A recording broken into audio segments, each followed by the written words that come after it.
Hello everyone. In this video, I will show you how to transfer Xbox game data to PC. First, make sure you are using the same Microsoft account. On your PC, open the Xbox app. Sign in with the exact Microsoft account that you use on your Xbox console. This part is very important because game data will not sync if the account is different. Now check if the game supports Xbox Play Anywhere or cross-progression. You can do this by opening the Microsoft Store page for the game and looking for the Xbox Play Anywhere logo. Some games from developers like Ubisoft also support cross-progression, even if they do not show this logo. You can check the developer's website if you are not sure.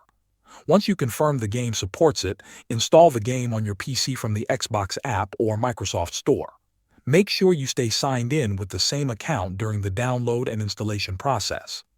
After the game is installed, launch it on your PC. When the game starts, it will automatically connect to the cloud.